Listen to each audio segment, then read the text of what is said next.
8 juges de la Cour suprême de justice du Venezuela, alliés au chavisme, ont été destitués de la Cour. C'est un nouveau chapitre du grand nettoyage du régime mené sous la médiation de l'administration Trump après la capture de Nicolás Maduro. Un grand nettoyage à la Cour suprême du Venezuela, ordonné directement par les États-Unis, a déclenché une alerte à la Cour suprême fédérale du Brésil. La présidente intérimaire vénézuélienne, Delcy Rodríguez, a promu l'un des changements les plus significatifs vers la transformation du régime en une démocratie. En destituant 8 juges du tribunal suprême de justice, tous impliqués dans des persécutions et des condamnations cruelles contre les opposants au chavisme. Ce mouvement montre que Washington est prêt à intervenir directement dans les affaires internes des pays latino-américains, indiquant clairement qu'aucune autorité n'est définitivement au-dessus de la loi. Il existe un homme au Brésil qui n'a été élu par personne, qui ne peut être démis par aucun président. Un homme qui n'a jamais eu de mandat électif, qui juge et qui, en jugeant, gouverne comme nul autre. Cet homme, c'est Guilmar Ferreira Mendes, juge à la Cour suprême fédérale depuis plus de 2 décennies. Selon vous, le crime organisé est-il présent à la Cour suprême ? Cela est lié à l'action de au moins 3 juges et du procureur général de la République. C'est une analyse technique, sans aucun caractère idéologique ou partisan. C'est simplement le constat que dans une république, personne ne peut être au-dessus de la loi. Les décisions controversées des juges de la Cour suprême brésilienne, ajoutées à l'implication de Dias Toffoli et Alexandre de Moraes avec Banco Master, et les récentes déclarations de Gilmar Mendes, qui a affirmé que la Cour suprême interviendrait dans les cas de procédures d'impeachment contre des juges, renforcent la tension régionale. L'exemple du Venezuela sert d'avertissement. Les États-Unis agissent de manière incisive sur le continent. Et face à ce scénario, la crise actuelle entre les pouvoirs au Brésil peut être interprétée comme un test des limites. Le message est clair. Quand la patience de Washington est testée, la réponse est souvent rapide et sans hésitation. Bienvenue sur Vida no Cartel.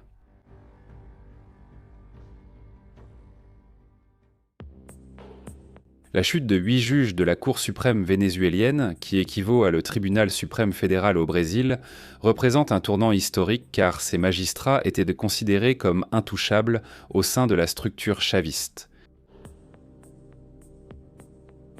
Avec la capture et l'arrestation de Nicolás Maduro, une nouvelle phase politique a commencé au Venezuela, marquée par la destitution de figures centrales de la haute direction qui soutenaient le régime.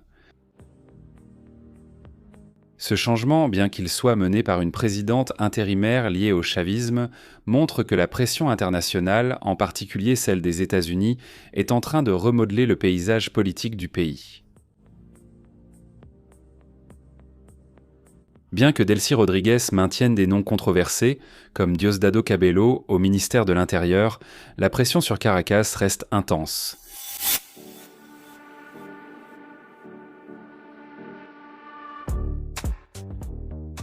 La présence de Cabello, qui est recherché par les États-Unis avec une récompense de 25 millions de dollars pour sa capture, ainsi que celle d'autres dirigeants militaires comme le général Padrino López, montre que la transition politique est encore loin d'être achevée.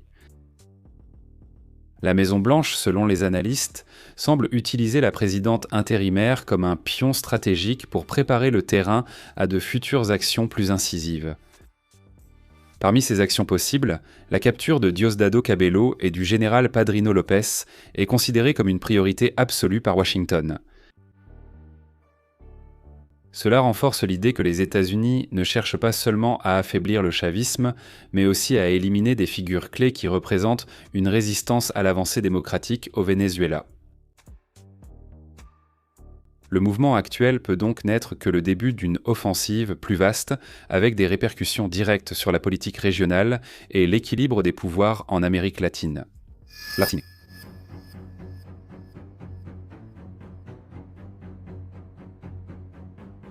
Cependant, beaucoup ont vu dans ces destitutions de la haute cour vénézuélienne un possible avant-goût de ce qui pourrait se passer au Brésil, puisque la crise institutionnelle de le tribunal suprême fédéral devient de plus en plus préoccupante.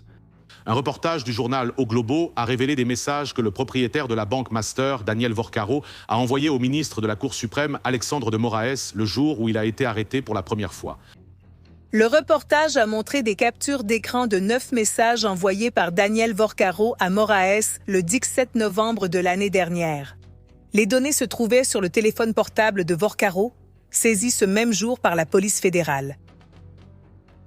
Des juges qui devraient être des exemples d'intégrité pour la société se retrouvent impliqués dans des schémas de corruption et des fraudes liées à la banque Master.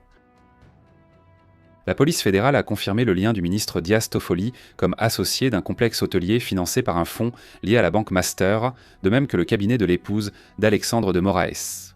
Avoir signé un accord de 129 millions de dollars, dont 83 millions ont été versés avant la liquidation extrajudiciaire de la banque Master par la Banque centrale.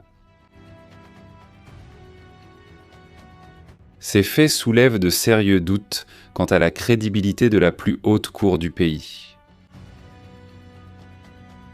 Face à ce scénario, beaucoup se demandent si les événements impliquant les hauts rangs du pouvoir judiciaire brésilien pourraient être liés aux manœuvres des États-Unis dans la destitution de la moitié des juges de la Cour suprême vénézuélienne.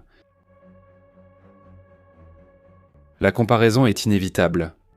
Si Washington a déjà montré sa volonté d'intervenir directement dans les affaires internes de pays comme le Venezuela et Cuba, le Brésil pourrait être confronté à une pression similaire. L'idée que personne n'est au-dessus de la loi prend de l'ampleur, et la possibilité de changements profonds dans le système judiciaire brésilien commence à être discutée avec plus d'intensité. Votre Excellence n'est pas en position de donner des leçons à qui que ce soit. Et pas vous non plus, Votre Excellence. Votre Excellence, respectez-moi. Votre Excellence n'est en aucune position pour donner des leçons. Votre Excellence est en train de détruire la justice de ce pays et vient maintenant me donner une leçon de morale. Sortez dans la rue, ministre Gilmar, sortez dans la rue. Ministre Joaquin, nous avons déjà dépassé cette discussion avec ma demande de renvoi. Votre Excellence n'est pas en état. Vous n'êtes pas en état. Je suis dans la rue, ministre Joachim. Votre Excellence est en train de causer un problème préjudiciable. Votre Excellence n'est pas dans la rue. Non. Votre Excellence est dans les médias, détruisant la crédibilité du pouvoir judiciaire brésilien. Me deixa de fora dessa seu mau sentimento. Você é uma pessoa horrível. Uma mistura do mal com atraso e pitadas de psicopatia. Isso não tem nada... Votre Excellence en train de détruire la... Ofensas, grosserias. Vossa Excelência não consegue articular um argumento, fica procurando. Já ofendeu a presidente, já ofendeu o ministro Fux, agora chegou a mim. A vida para Vossa Excelência é ofender as pessoas, não tem nenhuma ideia. Não tem... Du pouvoir judiciaire brésilien. Vous ne faites qu'offenser les gens. Vous offensez les gens avec un tempérament agressif, grossier, rude. C'est vraiment mauvais. Votre Excellence, vous déshonorez le tribunal seul. C'est mauvais. C'est très pénible pour nous tous de devoir supporter Votre Excellence ici. Le message qui est transmis est clair. Personne n'est au-dessus de la loi. L'exemple du Venezuela, avec la destitution de 8 juges de la Cour suprême, montre que même des figures considérées comme intouchables peuvent être écartées lorsqu'il y a une pression internationale et lorsque la légitimité des institutions est remise en question. Cette perception selon laquelle les juges de la Cour suprême sont au-dessus du bien et du mal s'est déjà effondrée dans d'autres pays d'Amérique latine, comme au Chili et au Salvador, où des magistrats ont été écartés pour avoir interféré directement dans l'exécutif. Au Brésil, la situation diffère cependant. Jusqu'à présent, aucun juge n'a été tenu pour responsable, et il n'y a aucune enquête visant directement leur comportement, même face à des dénonciations et des indices d'implication dans des schémas de corruption. Beaucoup de choses se sont passées ces derniers mois, reliant directement la politique du gouvernement de Donald Trump aux événements en Amérique latine. La capture de Maduro lors d'une invasion digne d'un film sur le territoire vénézuélien, l'installation de bases du FBI au Paraguay et en Équateur, l'expulsion d'un commissaire de la police fédérale brésilienne des États-Unis. Depuis les États-Unis, en plus du bombardement de structures du trafic à la frontière entre l'Équateur et la Colombie, tout cela montre une escalade d'actions coordonnées.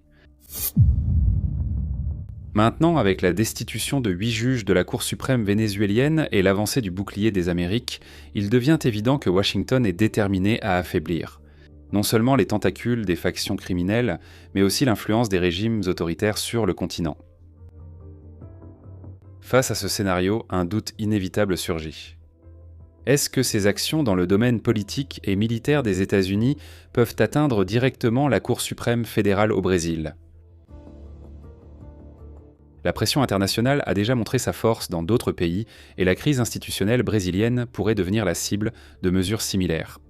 Laissez ici dans les commentaires votre opinion et présentez ce qui pourrait réellement se passer au Brésil en considérant des faits réels et non seulement des hypothèses lointaines.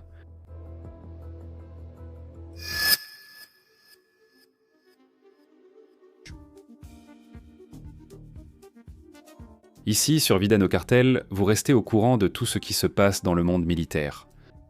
Laissez votre like, abonnez-vous et regardez l'une des vidéos qui s'affichent sur votre écran. En avant, combattants, à la prochaine!